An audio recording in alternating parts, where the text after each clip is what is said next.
Next last श्लोक आता है समदोष समग्निश्च धन धातु मल क्रिया प्रश्नात्मेंद्रिय मन सुस्ते विधीयते। तो स्वस्ति की डेफिनेशन कही है। आचार्य बीएससी 2015 में जो क्वेश्चन बना था कि आचार्य सुश्रुत ने स्वस्ति की परिभाषा कहाँ बताई है, तब आप टिक करेंगे चरक शिशु सूत्र 15वें अध्याय के 48 श्लोक में। ठीक है, बहुत बार क्वेश्चन बने हैं। तो मर्फीज टाइट जो होता है हमारा अपेंडिसाइटिस में मिलता है और क्या क्या सिम्टम होते हैं वही पीवीटी। पी से क्या है पेन, वी से है वॉमिटिंग, टी से टेम्परेचर राइज। ठीक है, स्टार्ट क्या होता है कोलंजाइटिस में होता है, तो उसमें फीवर पेन जॉन्डिस होगा। बाइल डक्ट में कोई दिक्कत आई तो उसमें जॉन्डिस होगा। मर्सीसाइटिस में मिलता है अपेंडिसाइटिस में, तो उसमें अपेंडिसाइटिस में वोमिटिंग होती है, हमें पता ही है। तो फीवर पेन कॉमन है और कोलंजाइटिस में चारकोल टाइट मिलेगा, उसमें जॉन्डिस कर देना, मर्फीज में वोमिटिंग कर देना। वर्चो स्टार्ट क्या है ना और गदो अरुचि। तो यहाँ पे स्वर वर्चो गदो अरुचि, वर्च गद भी कहा गया है। यहाँ पे वर्च भेद भी होगा, इसका मतलब क्या है अतिसार भी होगा। कैसे याद कर सकते हो, सूट वही, तो कल जो पहना सूट वही आज, ऐसे करके याद कर लीजिए। तो स्वर वी से वर्च गद और आज से हो जाएगा अरुचि। इसके बाद बताए गए हैं एकादश रूप। तो एकादश रूप में यहाँ पे उन्होंने सभी को इंक्लूड कर लिया है और साथ में छठ रूप को भी इंक्लूड करते हुए एक्स्ट्रा बताए हैं, अलग है। बाकी अदरवाइज आप याद कर सकते हो कि मोस्टली जो है आप देखोगे श वाले बताए गए हैं। श में शिवसूट कहा है, शेष में छर्दन कहा गया है, शोणितष्ठीवन कहा गया है और श्वास कहा गया है। तो जो उन्होंने एक्स्ट्रा बताए गए हैं वो सारे श से हैं। शोणितष्ठीवन, शेष में छर्दन, शिरशूल और श्वास। बाकी सारे ऑलमोस्ट वही हैं जो 6 पहले बता दिए गए हैं। असाध्य कब होगी कोई भी श्लीपद? आपके पास फिलराइसिस का पेशेंट कितने समय बाद आ रहा है? 1 साल के बाद, तो वो असाध्य कही हाजिर है। ठीक है, वाल्मीकि जातम अगर बहुत सारे डर्माइट टाइप लग गया है, इस प्रकार की पीड़ियां उत्पन्न हो गई है, तो भी उसे असाध्य कहा जाएगा श्लीपद को। उसके बाद थैलेसीमिया में क्या होता है, थैलेसीमिया में ऐसा नहीं होता कि हीमोग्लोबिन कम है या फिर आयरन कम है। एक्चुअली थैलेसीमिया के पेशेंट में तो हमें फ्लेबोटोमी करवानी पड़ता है, हमको ब्लड निकालना पड़ता है क्योंकि उनको आयरन ओवरलोड हो जाता है। थैलेसीमिया के पेशेंट में दिक्कत क्या होती है कि हीमोग्लोबिन चेन होती है, अल्फा बीटा ग्लोबिन चेन, वो अच्छे से नहीं बनी होती, तो ठीक से काम नहीं कर पा रही होती। इसलिए इसमें फेरिटिन लेवल आपको इंक्रीज मिलेगा क्योंकि आयरन ज्यादा है शरीर में, तो आयरन ज्यादा है तो फेरिटिन भी ज्यादा होगा, तो इंक्रीज मिलेगा। उसके बाद आरडीडब्ल्यू है, आर जो आरबीसी का शेप और साइज है उसमें कोई दिक्कत नहीं है क्योंकि इसको जो बनने के लिए जो चाहिए वो चीजें उसको मिल रही है, तो नॉर्मल रहेगी। या हो सकता है कि इंक्रीज, पर इंक्रीज नॉर्मल ध्यान रखो। पूर्ण रूप आए हैं, कई बार यहाँ से क्वेश्चन बन जाता है। स्वेदो अंगगंध शिथिलांगता, अंगगंध शिथिलांगता होना चाहिए। आसन स्वप्न सुखे रति शहन नित्य जीवा श्रणपति हो, हृदय नेत्र जीवा इन सब में जो है उपधोमन की उत्पत्ति होना। घनांगता, बॉडी थोड़ी घन हो जाती है। केश नखति वृद्धि, केश नखाना अति वर्धनम राजेश्मा के लिए कहा है और अति वृद्धि ये आता है प्रमेय के लिए भी है, जो 2015 में क्वेश्चन आया था। केश नखाति वृद्धि प्रमेय के लिए और नखाना अति वर्धनम राजेश्मा के लिए। अगर बोथ ऑप्शन आता है तो आपको हमेशा बोथ ही टिक करना है। शीत प्रियत्वम गल तालु शोषे, गल वक्त्र शोष। गल वक्त्र शोष कहाँ पड़ा था? वातज गुल्म में गल वक्त्र शोष। मांस में कहा गया है अंतदाह, अंदर ही अंदर दाह हो रहा है। अंतर्दाह अधिक तृष्णा कहाँ पढ़ा था हमने?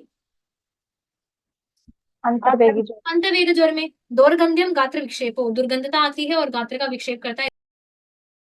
का फॉर्मूला है S2S2, इसको रेड आर्सेनिक कहा जाता है। इसका नाम है नाग माता कल्याणी का। कल्याणी का इंपॉर्टेंट है, दिव्य औषध कहा जाता है, भूत उपद्रव नाशिनी। कुलटी कुलटी इस तरह भी कहा जाता है, ब्लैकिश सी रंग की होती है। लहसुन की जलाने पर लाल रंग की ज्वाला और लहसुन की गंध आती है। मनोगुप्ता मनशिला का पर्याय है। सबसे पहले हम ग्रहों को एक सीक्वेंस से पुट करेंगे, जो है सूर्य, चंद्र, मंगल, बुध, गुरु, शुक्र, Shani, Rahu, Ketu. Likewise Sunday, Monday, Tuesday, Wednesday, Thursday, Friday, Saturday, Rahu, Ketu. फिर ग्रहों का धातु से संबंध याद रखने के लिए हमारे पास निमोनिक था तार, पीना, स्वर्ण, वंग, लोह का कांत।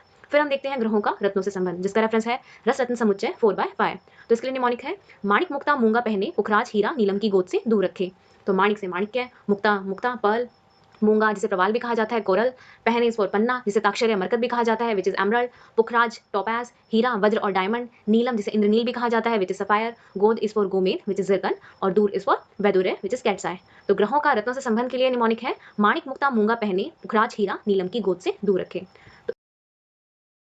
सबसे पहले हम देखते हैं संजीवनी वटी, जिसका आधार ग्रंथ है शरंदर संहिता। रोगाधिकार है अजीर्ण, गुल्म, विसूचिका, सर्पदंष्ट और सन्निपातज ज्वर। इसका निमोनिक है संजीव त्रिफला पिसो व गोमूत्र में भिगो। संजीव एक पर्सन को कह रहे हैं कि त्रिफला पिसो व गोमूत्र में भिगो। तो संजीव और संजीवनी वटी, त्रिफला में हरित के विविध की आमल की, पिसो में पी से पिपली, स से शुंठी, व से 3 हमारे कंटेंट है, वचा, विडंग और वत्सनाग। गोमूत्र की इसमें भावना दी जाती है, विगो में भ से भल्लातक, ग से गिलोय। तो इसमें हमारा निमोनिक है संजीव त्रिफला पिसो व गोमूत्र में भिगो। आप देखोगे भस्म परीक्षा का वर्णन कर रहे हैं, तो उसमें बता रहे हैं कि 5 प्रकार से हो सकती है। वार तरह, रेखा पूर्ण, अपुनर्भव। एक तो पानी में तैरने लगे, हमारी फिंगरप्रिंट्स उनके बीच में पूर्ण हो जाए, या फिर कहा गया है जो अपुनर्भव। दोबारा जो है उसमें अपुनर्भव परीक्षा के लिए किसका प्रयोग कर रहे थे? मित्र पंचक का। वेरी गुड, ठीक बता रहे हो। अपुनर्भव परीक्षा के लिए। देन दूसरा कहा गया है निरुद्ध, निरुद्ध कहा गया है, और एक है उसमें उत्तम माना गया। मतलब इस प्रकार से 5 परीक्षा बता दी है। तो आवामी परीक्षा कहा गया है ताम्र और स्वर्णमाक्षिक के लिए। आवामी गतियां 5 प्रकार से बता दी है, जल गति, हंस गति, मल गति, धूम गति, दृश्य गति। गति से भी कई बार क्वेश्चन बन जाता है, ये भी थोड़ा पारद का आप याद करके रहना, गति। और इसमें भी देखो धूम, ये 4 गति कही गई है जो दृश्यमान होती है, और बाकी की जो जीव गति होती है ये अदृश्य होती है, दिखाई नहीं देती। तो सगंध, पारद के साथ गंधक को मूर्छित किया जाता है, कज्जली बनती है। तो इसके भेद अगर आते हैं, आपको 2 टिक करना है। एक तो सगंध मूर्छना कहा गया है, निर्गंध। लेकिन क्वेश्चन जो है एग्जांपल फॉर्म में बन जाते हैं कि निम्न में से कौन सी सगंध मूर्छना है, कौन सी निर्गंध है। और इसके अंदर भी सब डिवीजन होता है साग्नि निराग्नि का। तो जिसमें गंधक है और अग्नि का भी संयोग हुआ है, जैसे कि रसपर्पटी, रससिंदूर और मकरध्वज, इनसे बनता है रसपर्पटी, रससिंदूर और मकरध्वज। इसके लिए क्वेश्चन बना था रससिंदूर से लास्ट टाइम, है ना। तो रसकर्पूर इन सब के लिए कहा गया है। निराग्नि में जो हम बनाते हैं सिर्फ उसको घोट कर बना देते हैं 3 दिन तक, तो वो जो होती है विदाउट अग्नि के संयोग, उससे बनती है कजली। लेकिन क्या है, जिसमें गंधक आपने पारद में ऐड किया है, ठीक है। अग्नि में बनाएंगे रसपर्पटी, रससिंदूर, मकरध्वज। दूसरा है कि बिना गंधक के बनाएंगे, और उसमें एग्जांपल इन्होंने बता दिए पारद में, जैसे कि रस पुष्प बनाया जाता है। रस पुष्प आप पहचान जाओगे अगर फॉर्मूला आपको याद है। रस पुष्प का क्या है, Hg2Cl2, और इसे कैलोमल भी कहा जाता है। रस कर्पूर के लिए कह दिया है HgCl2, तो इसमें गंधक तो वैसे भी नहीं है। और दूसरा कहा गया मुग्ध रस। सबसे ज्यादा क्वेश्चन ये मुग्ध रस से बने हुए हैं। कौन सी ऐसी मूर्छना है जो निर्गंध और निराग्नि है, यहाँ से ज्यादा क्वेश्चन बने हैं, तो इसके एग्जाम्पल आप याद रखना। कर्ष, बाकी एक कर्ष देखो और भी मात्रा होती है, नोट डाउन करो। कवच, कवच, कल्कवटी चूर्ण, कवच, कल्कवटी चूर्ण, इनकी मात्रा होती है एक कर्ष। अगर आपने कोई भी कल्क बनाया है तो इसके लिए कहा गया है द्रवादित्य स्वल्पसिक्ता बहुत कम होता है। ग्राहिणी धातु पुष्टि करती है, जो पेया है वो धातुओं की पुष्टि करने वाली है। और नीचे ये इंपॉर्टेंट क्वेश्चन बना था, श्रुत त्रट।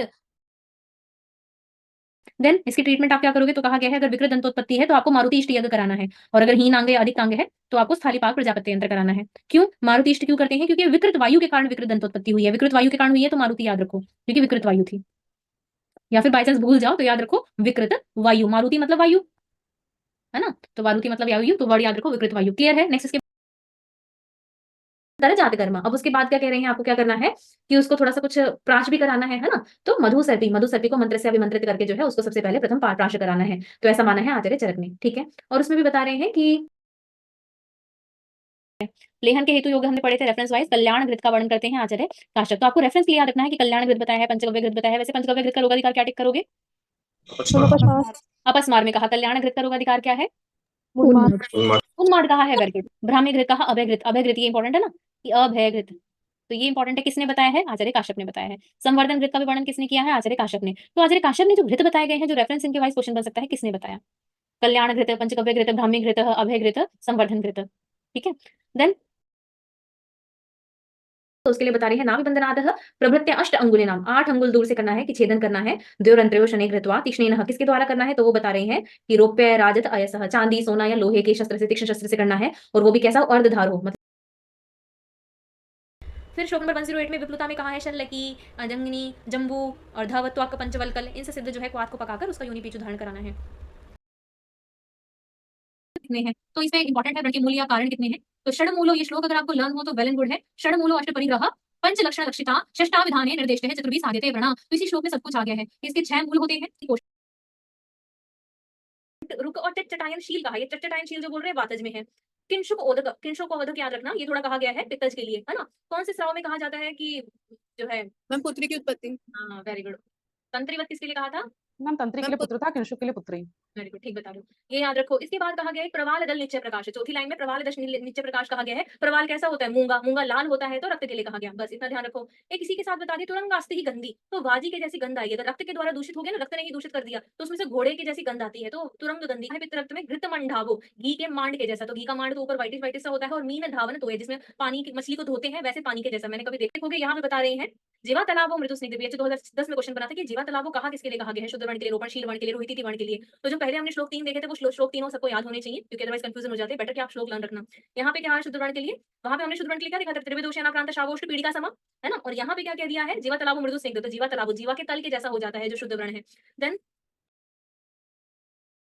लोग बताएं, जस्ट रीड आउट 117। पिछला योनि की चिकित्सा में 121 में काशी से त्रिफला कांक्षी, इन सबसे जो है इनका चूर्ण बना के और वर्ती सिद्ध करके उसको धारण करने के लिए कहा। सीधा हो गया 139। शार के 8 गुण बताए हैं आचार्य सुश्रुत ने, और अष्ट गुणा, क्योंकि नंबर आ गया है तो क्वेश्चन बन सकता है। शस्त्र के दोष कितने बताए थे, 8। अष्टदोषा कहा गया था, तो वहां से क्वेश्चन बन सकता है। और यहाँ पे शार के गुण बताए हैं 8, अष्ट गुणा, तो नंबर बन सकता है। नैवत तीक्ष्ण नाम मृदु हो, ना शुक्ल हो, शुक्ल हो, शुक्ल वर्ण की हो, श्लक्ष्ण पिछल हो, अभिसंधि शिवम शीघ्रम, शारो अष्ट गुण स्मृता। इस प्रकार से बता दिया 8। आचार्य चरक और वाग्भट ने जबकि 10 बताए हैं। है कोल के जैसी, ऐसे ध्यान रखो, कोल के जैसी। या बच्चे ने अपने नाक में बेर डाल लिया, ऐसे याद रखो, कोल के ऐसे बेर की गुठली डाली है, ऐसा बहुत कॉमन होता है। तो वो नासा अर्बुद को किससे निकालेंगे? कोलास्ते से निकालेंगे। मूत्र मार्ग शोधने के लिए कहा गया है मालती पुष्प विंत्राग्र, तो उसके समान उन्होंने बता दिया है कि मालती पुष्प के वृंत के अग्र के जैसी जो है शलाका होगी परिमंडलानी। आचार्य वाग्भट ने 5 एक्स्ट्रा बताए हैं। कम माना गया है जो हम शार्क कर सकते हैं। अनवगाढ़म, ज्यादा डीप ना हो। ताल फल वर्ण, अर्श वाला दग्ध कैसा बताया था? मैम पक्कू जम्बू ने पक्कू कहा जम्बू फल के जैसा कहा था। अर्श जैसा होता है, पके हुए जामुन के जैसा नीला नीला हो जाता है, लेकिन यहाँ पे बता रहे ताल फल के जैसा। फिर सुसंस्थितम, ये नाम से आप पहचान जाओगे कि है, बस ताल फल याद रखना, इसमें कंफ्यूज मत होना। उन्होंने कहा है कि अगर आप वर्षा ऋतु में विरेचन करा रहे हो तो आपको तिव्रत के साथ कुटज दे सकते हैं, पिपली दे सकते हैं, शुंठी दे सकते हैं, और द्राक्षा रस मिला के आप वर्षा ऋतु में विरेचन कराएं। तो विरेचन के लिए देखो उन्होंने ऋतु के अनुसार थोड़ा स्पेशल बता दिया है कि वर्षा ऋतु में आपको इस तरह से प्रयोग करना है। तो वही आप देखना कि यहाँ पे आप तिव्रत मृदु कोष्ठ में आप इसका प्रयोग कभी भी ना करें। ना दोष निश्चय अल्प, कभी अल्प दोषावस्था उसमें भी ना करें। बाकी कब कर सकते हैं? पांडु रोग, उदर, गुल्म, कुष्ठ, दूषि विषार्ते, शवथो, मधुमेही, इन कंडीशन में आप, वैसे मधुमेह क्या होते हैं? दुर्विरेच्य कहा गया है ना, लेकिन ये क्या है? दुर्विरेच्य है क्योंकि ऑलरेडी जो है वात अनुबंध इतना ज्यादा होता है कि दोषों को बाहर निकालना मुश्किल होता है श्रोता सवरोध के कारण। तो यहाँ पे लेकिन कह रही है कि कुष्ठ में, मधुमेह में, पांडु रोग, इन सब में आप सुमी का प्रयोग कर सकते हैं। अगर विरेचन आपने औषध दी है और पेशेंट को कई बार होता है ऐसा वॉमिटिंग हो गई है ना, तब क्या करना है? तो उन्होंने कहा कि उसको जो अगर वॉमिटिंग हो रही है तो पहले उसको वमन करा के उसको थोड़ा मुख शुद्धि करेंगे, क्योंकि पेशेंट को बहुत ज्यादा नौजिया होने लगता है फिर। और उसके बाद लंघन कराने के बाद कहा है पहले लंघन कराएंगे और फिर विरेचन। ये क्वेश्चन बन सकता है, आपने विरेचन औषध दी लेकिन उसको तो वॉमिटिंग हो गया, तो कवल शुद्धि करनी है, मुख शुद्धि करने के बाद लंघन करा के दोबारा विरेचन देंगे। बाकी इंपॉर्टेंट क्या है? सीक्वेंस। जब भी कोई बस्ती बनाते हैं तो हम क्या सीक्वेंस होता है? पहले माक्षिक डालते हैं, माक्षिकम लवणम तेलम, मधु में लवण को मिलाते हैं, फिर उसमें स्नेह डालते हैं, जो भी स्नेह आपने प्लान किया है। कलकम क्वाथम इति क्रमात्, फिर कल्क, फिर उसमें काढ़ा डाला जाता है, ये सीक्वेंस होती है। माक्षिकम लवणम तेलम कलकम क्वाथम इति क्रमात्। इसके बाद आप देखोगे मात्रा युक्त औषध। सही मात्रा औषध की क्या है? ऐसा नहीं कहा जाएगा कि आपको इतनी मात्रा में दो, तीव्र तबले 10 ग्राम ही दो, वैसे तो बता दिया मदन पिपली अंतनक मुष्टि प्रमाण, वो सब बताया है। लेकिन हम मनुष्य के अनुसार सही मात्रा किसे कहा जाएगा औषध की? कि कोई पेशेंट आपके पास आ रहा है, विरेचन प्लान करो तो उसको इच्छा विधि 1 देनी है, 2 देनी है, 3 देनी है, 4 देनी है, वो कितनी सही मात्रा होगी? उसी मात्रा को हम सही कहेंगे अल्प मात्रा महावेगम, जो थोड़ी मात्रा में देने पर भी महावेग आती है। बहुदोष हरम सुखम, ज्यादा दोषों को बाहर निकालती है। लघु पाकम सुखम स्वादम प्रेरणम व्याधि नाशनम, वो शीघ्र ही पाक करने वाली है। सुख स्वाद में भी ऐसा नहीं है बहुत ज्यादा गंदी लग रही है, मतलब मन ही नहीं करा पेशेंट का खाने का। प्रीणन करने वाली है, व्याधि का भी नाश करे। अविकारी च व्यापत्तो नाति ग्लानि करम, अविकारी है, पेशेंट को कोई व्यापत उत्पन्न नहीं किए, ना कोई ग्लानि उत्पन्न की। गंध वर्ण रसोपेतम, गंध वर्ण रस इन सब में भी उत्तम हो। विद्यात मात्रा औषधम, तो उसे हम कहेंगे कि आपकी जो मात्रा है इस औषध को इस मात्रा में आप दे सकते हो। ठीक है, ये ध्यान रखना। में पहला इन्होंने बता दिया कि द्वादश व्यापत्त होती है, तो ये भी क्वेश्चन बन चुका है कि निम्न में से कौन सा निरूपस्थि व्यापद है या नहीं है। तो है में क्या कहा? अतियोग है, अयोग है, क्लम है, आद माने, हिक्का, हृदय प्राप्ति, ऊर्ध्वता, हृदय प्राप्ति कहा गया है, और साथ में कहा है अगर ऊर्ध्वगमन है, प्रवाहिका, शिरो अंगारती, परिकर्तः, परिस्रवा, तो ये कहीं है। अब आपने देखा था कि जो हमारा क्लम है, आदमान है, परिस्राव, परिकर्तिका, आपने और कहाँ पढ़ा था? मैम वमन विरेचन उसके बाद वमन के अतियोग में अगर कहा गया है, इसमें आप तमामु करके थोड़ा याद रखना। तमामु और बेसिकली क्या है, जो भी अतियोग होगा वात वृद्धि वाले लक्षण मिलेंगे। तो तृष्णा मोह मूर्छा, तमामु तृष्णा मोह मूर्छा, वात का प्रकोप तो होना ही है, वात प्रकोप होगा तो निद्रा बल का नाशक होगा। ठीक है,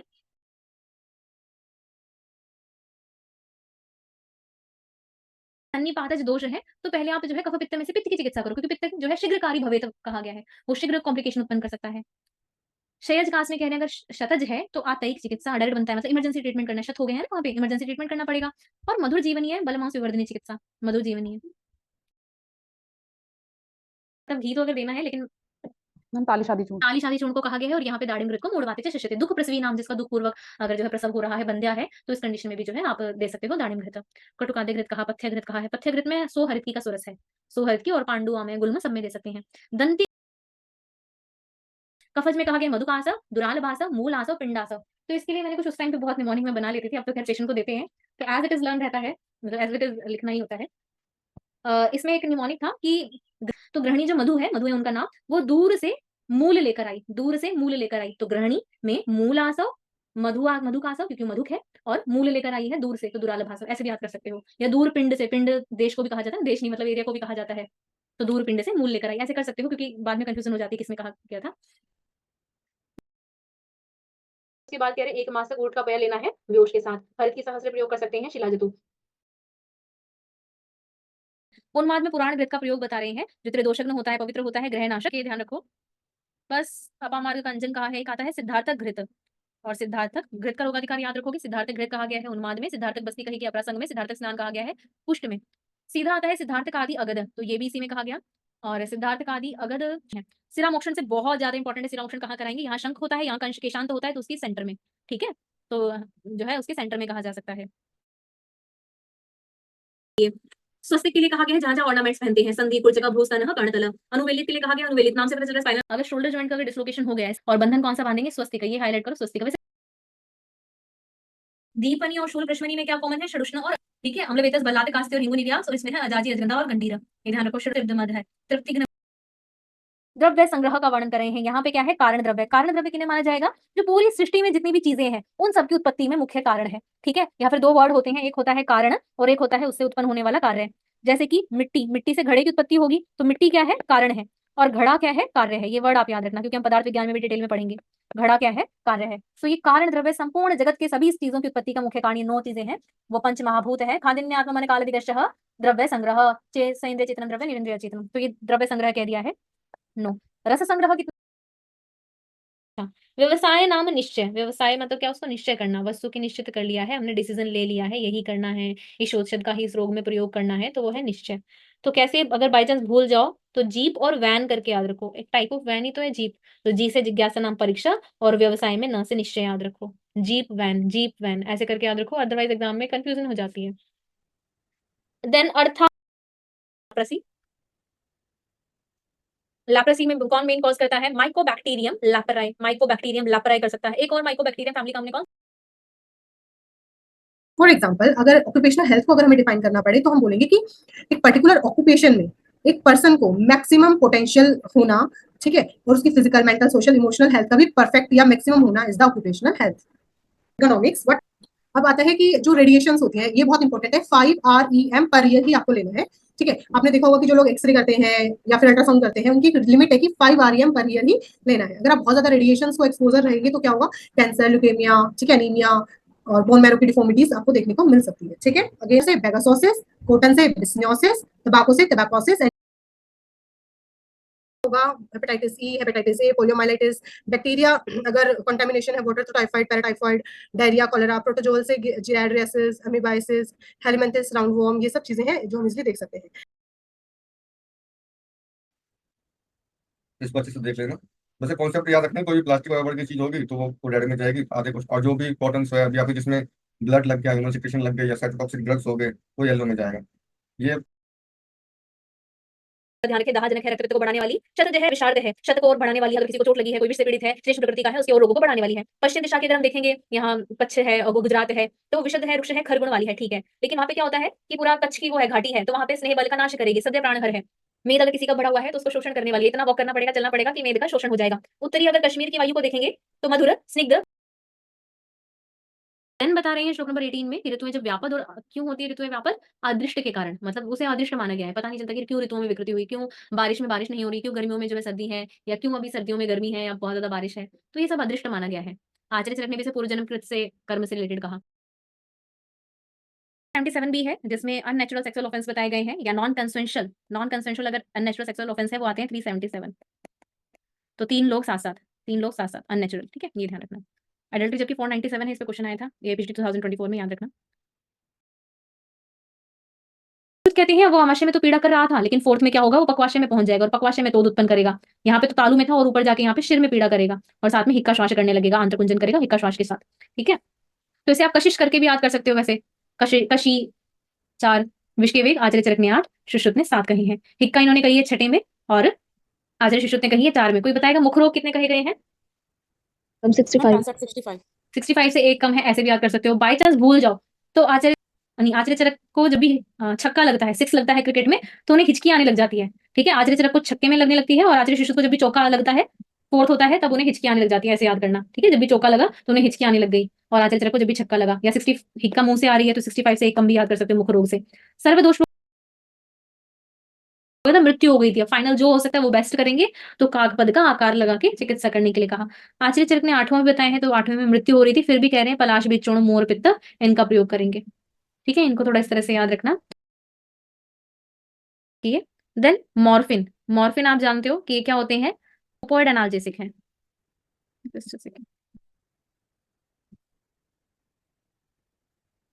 ओपॉइड एनाल्जेसिक है, मॉर्फिन आपने हॉस्पिटल्स में यूज किया होगा। और ये भी जो क्या करते हैं, न्यूरल जंक्शंस को डिप्रेस करते हैं। तो मॉर्फिन के अगर इसकी पॉइजनिंग हुई तो हम क्या देंगे, नैलोक्सोन, नैलोक्सोन दिया जाएगा।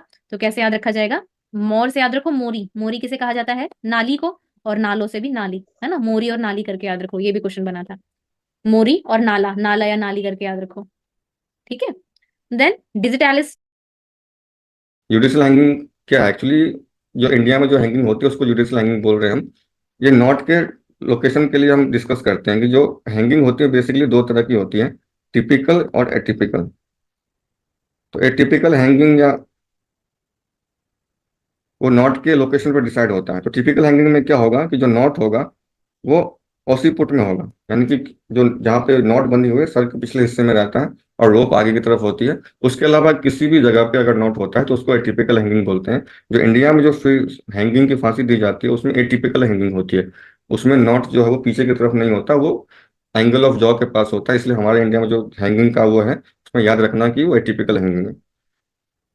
उसके बाद हमने स्ट्रेंगुलेशन और हैंगिंग देख लिया। उसके बाद मगिंग, मगिंग क्या होता है, अनवेक्षण, पर्यवेक्षण, तो ये कई प्रकार से इसके सिनोनिम भी कहे गए हैं या शोध, ये सभी रिसर्च के सिनोनिम है। अनवेक्षण, अनवेक्षण कहा जाता है अनुएक्षण, मतलब डिजायर टू सर्च, अनु मतलब निरंतर, कॉन्टिन्यूअस, एक्षण मतलब इच्छा, कॉन्टिन्यूअसली किसी चीज को सर्च करना, तो उसी को ही अनुवेक्षण कहा गया है, ठीक है। अब आई है बात, ठीक है, ये तो मैंने डिटेल में बता दिया, लेकिन क्वेश्चन कैसे बना था कि ये स्टेप्स क्या हैं, आपको कोई सीक्वेंसिंग में लगाना था, है ना। तो उसको कैसे आप लर्न करोगे, तो मैं वो आपको बताती हूँ। इसका आप एक निमोनिक मैंने बनाया है, उससे आप लर्न कर सकते हो। सल्फर से कहर, सल्फर आप जानते हो, तो सल्फर की पॉइजनिंग ना हो जाए या उसे कुछ हार्म ना हो जाए, सल्फर से कहर। क्योंकि एग्जाम में ना आप कंफ्यूज हो जाओगे, अभी मुझे खुद तब समझ आएगी जब मैंने एमडी में अपनी स्टडी कर ली है, तब मुझे स्टेप समझ आए, क्योंकि मैं कर चुकी हूँ। आपने अभी इसे बीएमएस किया है, आपको एग्जाम देना है एआईपीजीटी का, लेकिन वो तो ना मैं कहती हूँ साम दाम दंड भेद, लेकिन आपको एग्जाम में याद आना चाहिए कि किस तरह का जो है क्वेश्चन आपको सॉल्व करना है। बनाए हैं हमने सल्फर, सल्फर में स्पेलिंग मत भूलना, इस तरह की सल्फर की है, सल्फर से कहर, ठीक है, सल्फर से कहर, ताकि आपको सीक्वेंसिंग में याद आ जाए। ये एस से क्या है, selection of research problem, L से क्या है, लिटरेरी सर्वे, जो लिटरेरी हम लिटरेचर सारा देख रहे हैं बुक्स को खोलकर, एफ से क्या है, फॉर्मुलेशन ऑफ हाइपोथेसिस, ए से एम्स एंड ऑब्जेक्टिव, आर से हमारा रिसर्च डिजाइन है, ठीक है, एस से क्या है, सैंपलिंग कर रहे हैं, और सी रिसर्च डिजाइन को देखो स्टडी डिजाइन भी कहा जाता है, इसमें कंफ्यूज मत होना, रिसर्च डिजाइन को स्टडी डिजाइन भी कहा जाता है। तो बाई चांस सोचो एग्जाम्पल में स्टडी डिजाइन लिखा गया तो कंफ्यूज मत होना, आपको ये पता होना चाहिए, रिसर्च डिजाइन को भी स्टडी डिजाइन कहा जाता है। ये लेकिन है सैंपलिंग के लिए है, सी से कलेक्शन ऑफ डेटा, ए से एनालिसिस करना, हाइपोथेसिस टेस्टिंग करना और रिजल्ट। ये सीक्वेंस सबको याद होनी चाहिए, इस निमोनिक के थ्रू याद रखो। दूसरा हमने देखा, अगर आप इंटरवेंशन नहीं कर रहे हो तो उसे कहा गया है observational study. Observational study in this type of research, researcher observe and report what is happening. बस आप ऑब्जर्व कर रहे हो, देख रहे हो कि हाँ इस पेशेंट में कुछ चेंजेस आ रहे हैं या नहीं है। मान लो एक एग्जांपल है, आप देख रहे हो कि ये पेशेंट स्मोकिंग, कितने जो है स्मोकिंग करने से पेशेंट को आगे चांसेस रहते हैं कैंसर होने का या लंग कैंसर होने की। तो आप बस ऑब्जर्व कर रहे हो कि हाँ ये पेशेंट स्मोकिंग कर रहा है, इसे 10 साल बाद लंग कैंसर होगा या नहीं होगा, या जो पेशेंट नहीं स्मोकिंग कर रहे हैं क्या उनको आगे 10 साल बाद लंग कैंसर होगा या नहीं होगा। आप उन्हें ना स्मोकिंग करने के लिए सिगरेट ला के दे रहे हो और ना ही आप उन्हें मना कर रहे हो, है ना, कोई भी इंटरवेंशन नहीं कर रहे हो, आप बस ऑब्जर्व कर रहे हो कि researcher observe and report what is happening, तो उसी को ऑब्जर्वेशन कहा जाएगा। अलॉन्ग विद इंपॉर्टेंट है कि investigator does nothing to effect the outcome. कौन से आते हैं एग्जांपल है, एपिडेमियोलॉजिकल स्टडीज जैसे कि कोहॉर्ट स्टडी हम देखेंगे, case control study, case series, case studies, ये सभी आती हैं ऑब्जर्वेशनल स्टडी के अंडर। दो तरह की स्टडी जो हमने देखा, प्रोस्पेक्टिव और रेट्रोस्पेक्टिव, इन्हें क्या कहा जाएगा, प्रोस्पेक्टिव कहा जा रहा था when the study is carried out to observe a future outcome, हम फ्यूचर आउटकम देख रहे हैं। इसका एग्जांपल क्या होगा anyone, cohort study. Cohort study, ठीक है। और दूसरा कौन सा हुआ, रेट्रोस्पेक्टिव, रेट्रोस्पेक्टिव। वैसे देखो कोहॉर्ट स्टडी के बारे में बता देती हूँ कि वो प्रोस्पेक्टिव टाइप भी होती है, तो ये बोथ टाइप की होती है। हम आगे का भी देखते हैं और कई बार ऐसे करते हैं कि उसी टाइम पे जो है हम प्रीवियस ईयर का डेटा भी देखते हैं, दोनों तरह से। Prolong period of time, follow up examination, एक प्रोलॉन्ग पीरियड ऑफ टाइम तक आप बार बार उसको ऑब्जर्व करोगे कि पेशेंट को कैंसर हुआ है नहीं है, या फिर उसमें क्या चेंजेस आ रहे हैं। तो इसमें हम न्यू केसेस के इंसिडेंस को फाइंड आउट करने के लिए हम जो है लॉन्गिट्यूडनल स्टडी करते हैं, जैसे कोहॉर्ट में किया था कि नया केस कब हुआ है, कब पेशेंट को कैंसर हुआ। इसमें रिपीटेड ऑब्जर्वेशन की जाती है। कुछ का मतलब होता है जो आपने डेटा लिया, जब आप उसे प्रेजेंट कर रहे हो तो वो किस तरह से डिस्ट्रीब्यूटेड है, वो नॉर्मली है या कुछ ज्यादा ही है। जैसे मैंने आप लोगों का टेस्ट लिया तो मैंने उसका ग्राफ बनाया कि जितने कितने लोग हैं और उनके मार्क्स कितने आए हैं। तो मान लो किसी के कम आए हैं, किसी के ज्यादा है, तो वो ग्राफ अगर ऐसे बन रहा है तो मतलब वो नॉर्मल डिस्ट्रीब्यूशन है। मान लो अगर ग्राफ में किसी के ज्यादा ही नेगेटिव आ गए, किसी के ज्यादा ही पॉजिटिव आ गए, वो भी हम आगे एग्जांपल देखेंगे, तो मतलब उसे स्क्यूड कहा जाता है। जैसे कि ये जो नॉर्मल डिस्ट्रीब्यूशन है, इसके लेफ्ट हैंड साइड में जो होती है ग्राफ की नेगेटिव वैल्यू होती है और यहाँ पे पॉजिटिव होती है राइट हैंड साइड में। तो हम ये देखना है कि तिरछापन किस साइड में है, स्क्यूनेस मतलब तिरछापन, तो तिरछापन यहाँ पे आपको नेगेटिवली दिख रहा है तो इसे नेगेटिवली स्क्यूड कहेंगे। ये तो हमारा नॉर्मल डिस्ट्रीब्यूशन था जिसमें हमने पहले देखा था, नॉर्मल डिस्ट्रीब्यूशन बेल शेप था, इक्वल होता है। इसमें क्या है, जैसे आपने टेस्ट के नंबर को आप दिखा रहे हो कि किन बच्चों के ज्यादा है, किन के कम है। तो मान लो ज्यादा बच्चे ऐसे हैं जिनके ज्यादा मार्क्स आ गए और ऐसे थोड़े से बच्चे जिनके नेगेटिव में मार्क्स आए या कम मार्क्स आए हैं, तो नेगेटिवली स्क्यूड कहा जाएगा। तो इसका मतलब क्या है, ज्यादा बच्चों के पॉजिटिव मार्क्स आए हैं जो नेगेटिवली स्क्यूड है इसका मतलब ज्यादा बच्चों के पॉजिटिव मार्क्स आ जाए।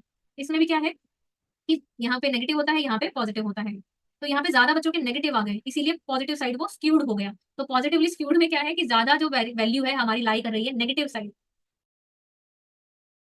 रेंज किसे कहा जाता है? एक रेंज हो गया कि इस क्लास में बच्चों के मान लो आपने टेस्ट लिया है 100 मार्क्स का, तो हम कहेंगे कि मान लो 50 से लेकर 90 तक मार्क्स आए हैं, तो maximum value minus minimum value को रेंज कहा जाएगा, जो डिफरेंस होता है ग्रेटर और लेसर के बीच में। अब ये कुछ एग्जाम्पल,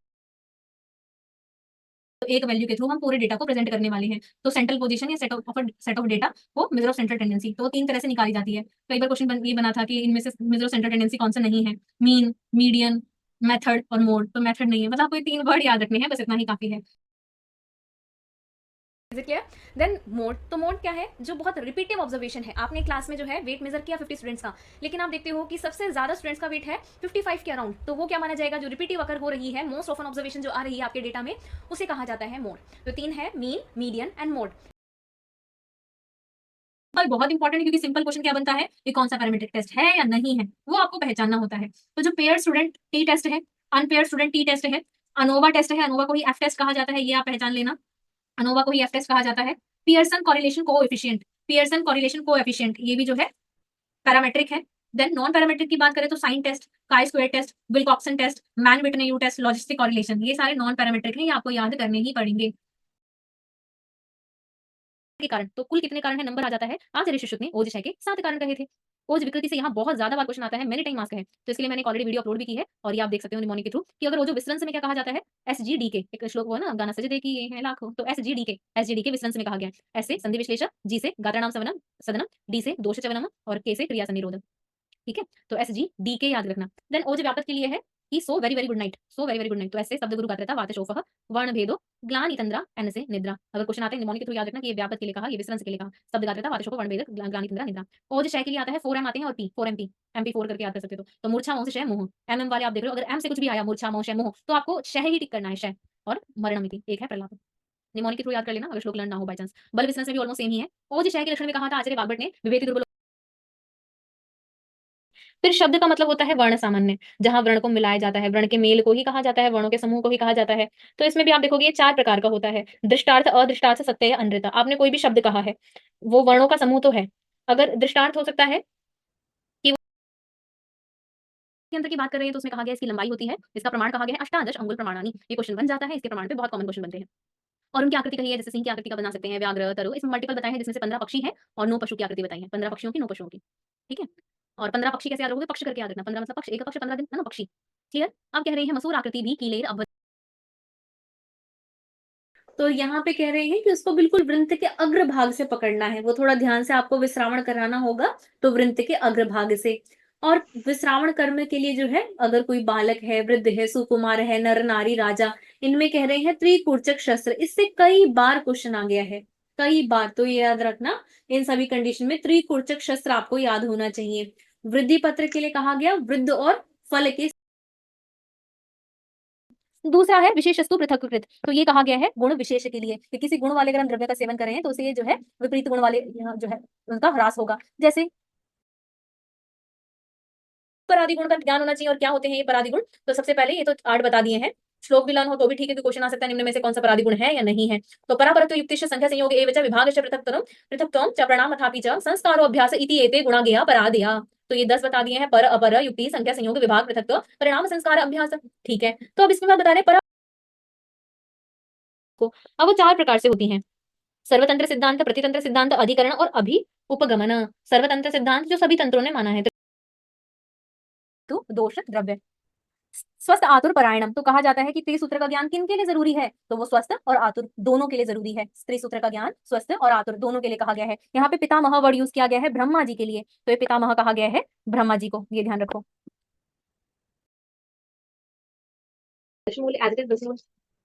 यहाँ मैंने एक साथ बता दिया कि कौन कौन से जो है कॉमन ड्रग आते हैं अलग अलग महाकषायों में, जैसे पयस्सा और अश्वगंधा, ये ब्रूहणी में भी है और बल्ले में भी है, त्रिफला विरेचनापक में भी है, ज्वरहर में भी है, तामल की कास है याद रखना, ब्लड इन वॉमिटिंग विद दाह या blood in stool with pain, इस तरह याद कर सकते हो।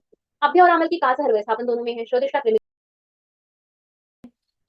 तो पारुषम पर लोगे, मज्जाशय में अल्प शुक्रता कहा गया है क्योंकि शुक्र की पुष्टि कर रहा था। देन पर्व भेद अस्थि निस्तोद अस्थि शून्यता, अस्थि निस्तोद पर्व भेद, क्योंकि मज्जा के अस्थि के अंदर रहती है, तो अस्थि की शून्यता भेद तोद ऐसा लगेगा। यहाँ से बहुत ज्यादा क्वेश्चन बनते हैं, इसको ये आप एक बार में से अच्छे से लर्न कर लेना। देन लेहनार्थ किन योगों का प्रयोग किया जाएगा, तो वो बताया है। अब ये लेहनार्थ किन प्रयोग करते हैं वो क्वेश्चन नहीं बनेगा, क्वेश्चन आता है रेफरेंस वाइज। सबसे पहले तो बता दिया है कि स्वर्ण प्राशन का प्रयोग किया जाएगा, तो स्वर्ण प्राशन में देखो कहा गया है कि 1 माह तक आप अगर देते हो स्वर्ण प्राशन बच्चे को कराते हो तो वो मेधावी होता है। मासात परम मेधावी व्याधि भी न च गृह्यते, कि वो बहुत ज्यादा मेधावी बालक होगा और उसको ज्यादा जो है रोग भी उत्पन्न नहीं होंगे।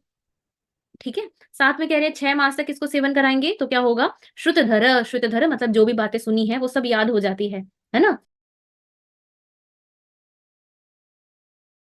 हाँ, अच्छा रसायन है, जो बेसिक रसायन से हम शुरू करते हैं वो दूध घी बताया गया है।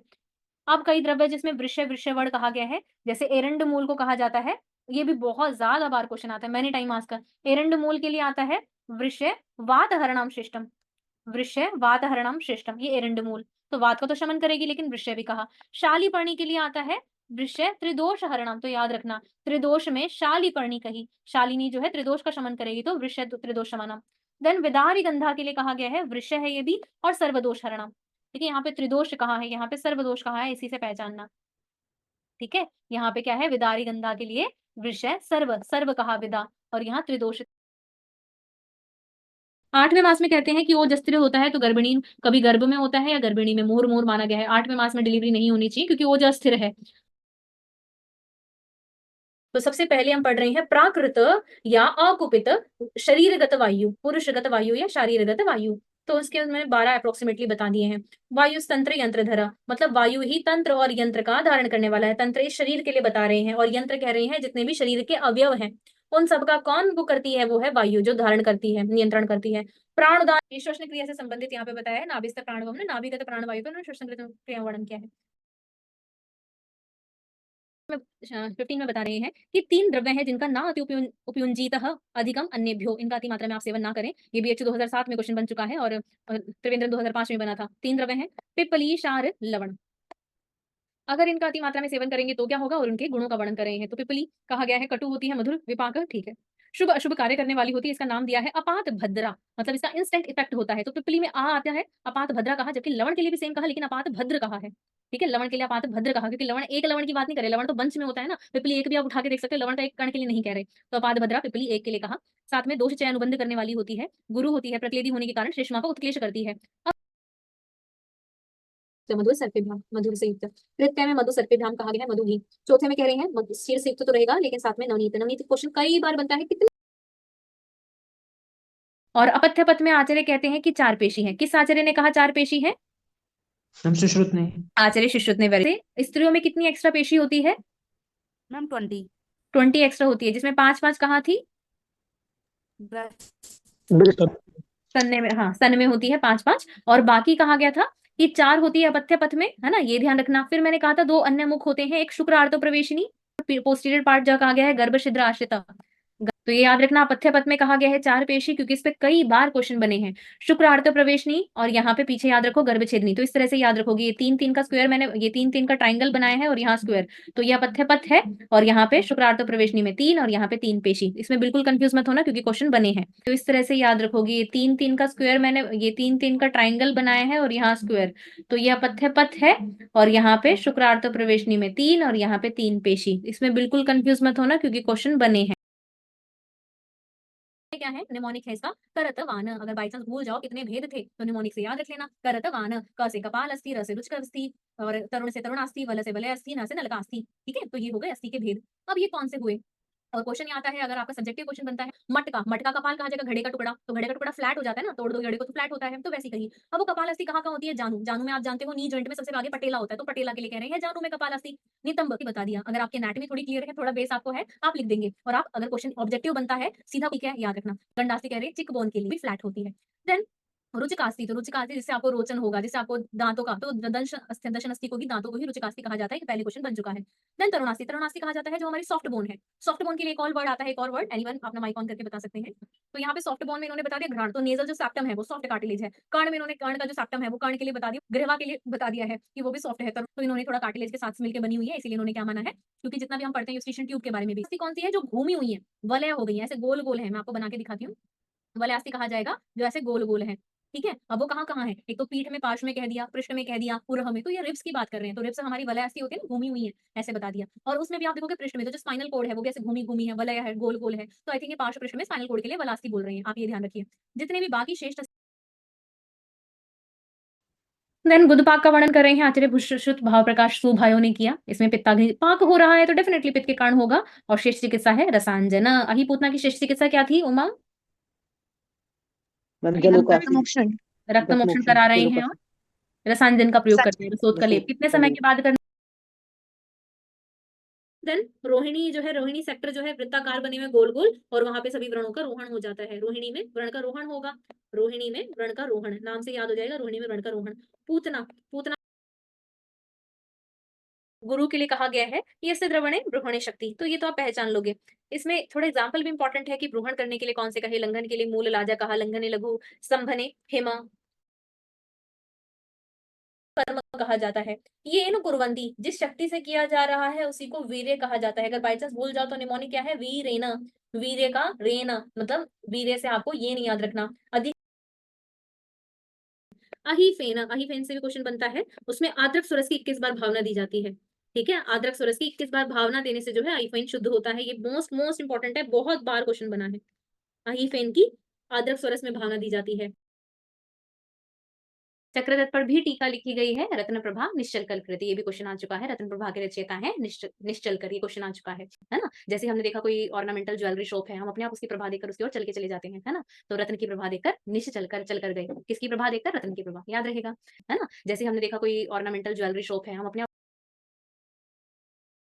कॉलेरा, तो इसका सोर्स ऑफ इन्फेक्शन क्या होता है, जिससे हम हैजा पहले के टाइम में कहा जाता था, तो मेन ये फूड बॉर्न होता है, फूड बॉर्न होता है या वाटर बॉर्न होता है। आपने बहुत ज्यादा जो है इन्फेक्टेड, इन्फेक्टेड नहीं, कंटामिनेटेड पानी पी लिया हो, खाना खा लिया हो, इस तरह का कंटामिनेटेड, जो किससे कंटामिनेटेड है, विब्रियो कॉलेरा, विब्रियो कॉलेरा, ये याद रखिए, याद रखिए।